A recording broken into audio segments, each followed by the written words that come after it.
So it's obviously very sad that Kobe Bryant recently passed, and I wanted to make a video to kind of share my condolences, but also really what I want to share in this video is, in light of this news, I want to share my perspective on why I believe that Kobe was one of the best athletes of all time.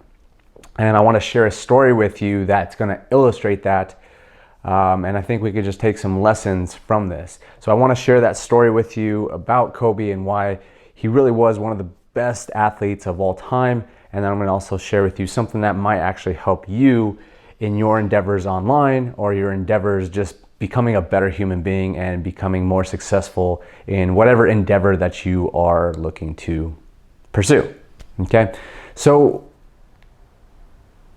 I read a book recently called Relentless. It was by a guy named Tim Grover, and he was actually the personal coach of a lot of these high performance athletes like Michael Jordan, Tiger Woods, and our boy Kobe Bryant. And I also had I do have a mentor that just idolizes Kobe and just loves everything that he stands for. And I think I saw a picture recently, and it kind of illustrates exactly what Kobe Bryant was all about. And it was, he had a cast on his right arm, and he was standing at the foul line practicing. He was in the gym by himself with a basketball in his left hand shooting free throws. And that's the kind of mindset that really went into Kobe. And so why I even brought that book up called Relentless by Tim Grover is because it really showed that these high performance athletes that were some of the best of all time, these Michael Jordans, Tiger Woods, Kobe Bryant's, they're that way because they are so relentless in everything that they do in terms of their craft. And so the story that I want to share with you here on this video is talking about, how Kobe really got to where he was. Because a lot of people don't even realize that he wasn't drafted by the LA Lakers. He was drafted by the Charlotte Bobcats. And so quickly after he was drafted from the Bobcats, he told the Bobcats at 18 years old, he said, "I'm not playing for you guys." He has the audacity to say, "I'm not playing for you guys. You guys are a low-level team. I'm not low-level." He's 18 years old. Any 18-year-old likely would be ecstatic to be in the NBA. You can't even do that nowadays. You have to go to college for 1 year. But they would be ecstatic to be in the NBA, making millions of dollars. But Kobe wasn't. Kobe knew that organization didn't match his values. Kobe wanted to go play for a championship team. He wanted to be a part of a dynasty. He wanted to be part of the Magic Johnsons. He wanted to be part of the Shaquille O'Neals and just a lot of other, I forget the other ones that played on the LA Lakers earlier on. Wilt Chamberlain, that's what I was thinking of. He wanted to be a part of those elite. He wanted to be a champion.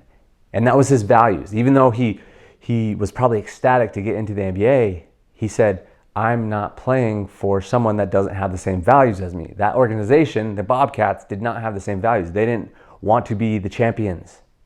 Yeah, they wanted to, but they didn't do everything in their power to make that happen. The Lakers on the other side were. So he demanded that he be traded over to the LA Lakers, and that's exactly what happened quickly after he was drafted. And so the reason that I share that story with you is that you have to know what you want.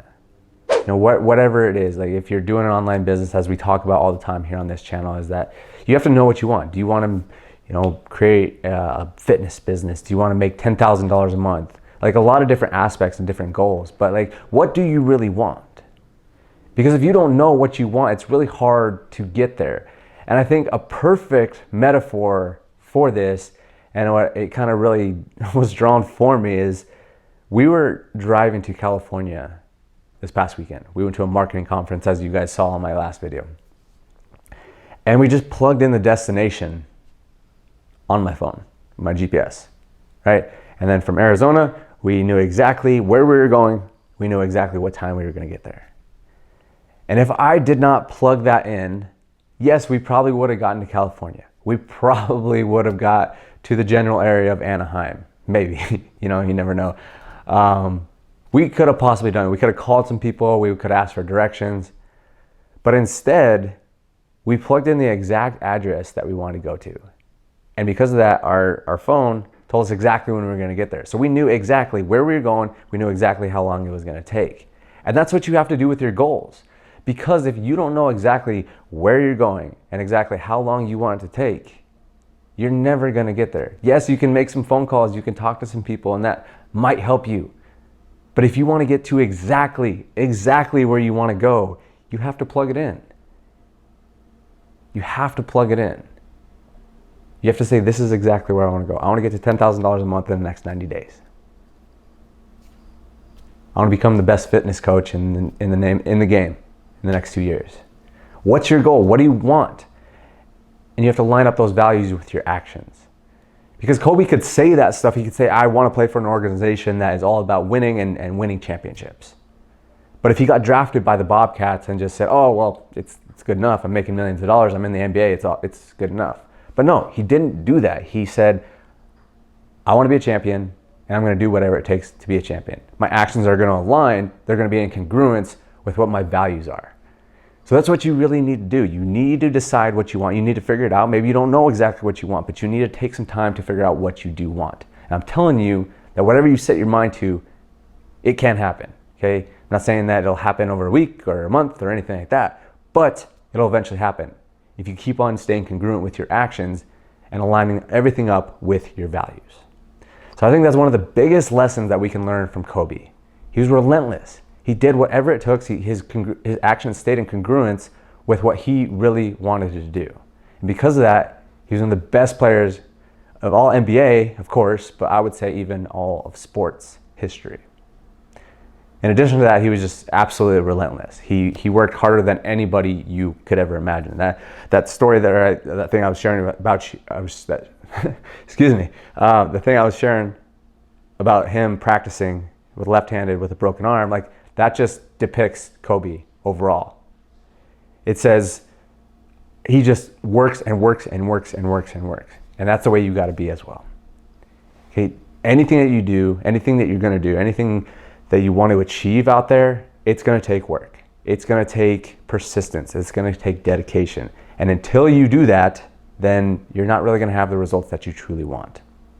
So I encourage you to take this lesson from Kobe Bryant. And although it's very, very sad that he passed, and it's very unfortunate, that that happened. It's unfortunate that he passed away, and it's very sad.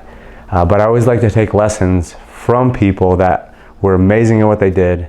And also, it's just a really good reminder to enjoy the moment. Enjoy it, just stay present, because at any moment, we can pass. Case in point right here. Any moment. You never know when it's going to go. You never know when your last breath is going to be your last. You never do. But we can keep on telling the people that we love them. We can still stay present in the moment and enjoy the time that we do have, because that's all we really can do. So I want to share all of that just in light of the situation that went on. Of course, it's very sad, but let's take some lessons from Kobe and let's apply them to our life, our business, and everything else we want to do in order to be successful. All right, guys, thank you for watching this video. Appreciate you, and we'll talk to you on the next video.